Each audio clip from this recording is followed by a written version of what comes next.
Hello everybody. 10th class physics chapter number 10 numerical number 10.9.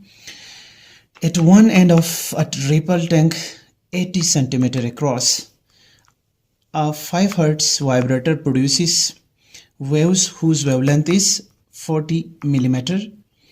Find the time the wave need to cross the tank. तो ये numerical भी दरअसल ripple tank से related है। Ripple tank एक ripple tank है जिसके ट्रे के अंदर वाटर है। ठीक है, एक वो लॉन्ग कितना है, वो रिपल टैंक लॉन्ग दरअसल लंबा कितना है यहाँ पे गिवन है 80 सेंटीमीटर। ठीक है, तो 80 सेंटीमीटर की दूरी पे यहाँ पे वाइब्रेटर यहाँ पे लगा है जो वाइब्रेट करता है और वाइब्रेट करने से यहाँ पे वेव्स बनते हैं।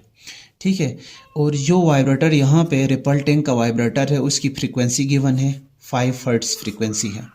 ठीक है, और जो वेव यहाँ पे इसके वाइब्रेशन की वजह से उस वाइब्रेटर पानी के अंदर अप डाउन होता है, वाइब्रेट करता है। ठीक है, 0.5 हर्ट्ज उसकी फ्रीक्वेंसी नहीं 5 हर्ट्ज उसकी फ्रीक्वेंसी है।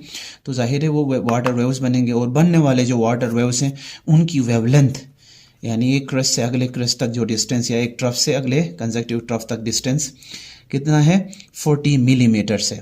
तो यहाँ बनने वाले वाटर वेव्स ये आगे प्रोसीड करेंगे, आगे ट्रेवल करेंगे यहाँ से आगे इस एंड तक। तो उस वक्त इनकी स्पीड क्या होगी। ठीक है, और साथ में स्पीड तो मालूम खैर नहीं करना है, यहाँ पे मालूम क्या करना है कि यहाँ से यहाँ तक जाने में टाइम कितना लगेगा उन वेव्स को जो यहाँ पे बन रहे हैं, टाइम मालूम करना है। ठीक है, तो इसको क्रॉस करने के लिए इस रिपल टैंक को जो यहाँ पर वेव बन रहे हैं उनको क्रॉस करने में कितना टाइम दरकार होगा वो टाइम मालूम करना है। ठीक है, तो इसलिए सबसे पहले डाटा बनाते हैं। तो डाटा हमारा कुछ इस तरह का बनेगा। ठीक है, लेंथ उस रिपल टैंक की लेंथ जिसको मैंने एल से डिनोट किया है, डी भी कह सकते हैं 80 सेंटीमीटर सॉरी। अब सेंटीमीटर दरअसल लेंथ का ऐसा यूनिट नहीं है, इसको मीटर में कन्वर्ट करेंगे, वही तरीका जो करते आ रहे हैं पहले से। यानी सेंटीमीटर में जो वैल्यू होती है उसको डिवाइड करें 100 से तो मीटर में कन्वर्ट हो जाएगा। ठीक है, और मीटर में यहाँ इसको इससे डिवाइड करने से आता है 0.8 मीटर्स।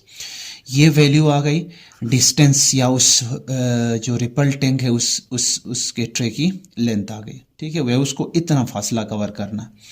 अब बनने वाले वेव्स की वेवलेंथ दरअसल गिवन है 40 मिलीमीटर। यहाँ पे देखें वेवलेंथ गिवन है 40 मिलीमीटर।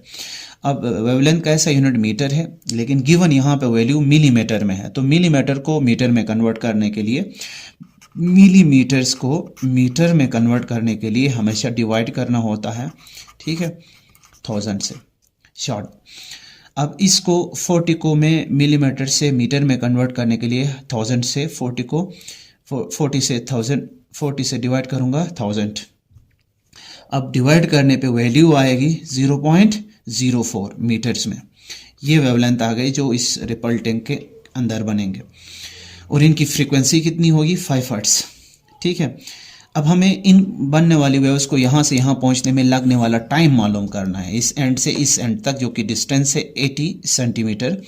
ठीक है, इस 80 सेंटीमीटर वाले डिस्टेंस को कवर करने में यहाँ से यहाँ तक जाने में कितना टाइम लगाएंगे ये वेव्स, वो टाइम निकालना है हमें। ठीक है, तो निकालने के लिए हम जानते हैं कि स्पीड दरअसल डिस्टेंस डिवाइडेड बाय टाइम के इक्वल होता है। ठीक, हमें स्पीड नहीं चाहिए, डिस्टेंस चाहिए। तो इसको मैं इस साइड पे लेके जाऊंगा ना, ये नीचे डिवाइड में ऊपर लेके जाऊंगा और यानी रिप्लेस करूंगा, स्पीड को नीचे लेके आऊंगा वी को। ठीक है, अब डिस्टेंस तो हमारे पास मौजूद है यहाँ पे। ठीक है, टाइम की वैल्यू निकालने के लिए, लेकिन स्पीड की वैल्यू नहीं है। तो इसलिए स्पीड अब हम मालूम करेंगे पहले, क्योंकि हमें मालूम एक्चुअली डायरेक्टली मालूम करना क्या था टाइम, बट टाइम निकालने के लिए हमें डिस्टेंस के साथ स्पीड की भी ज़रूरत होती है। Time distance divided by speed के इक्वल होता है। ठीक है, अब इसीलिए हम स्पीड निकालेंगे।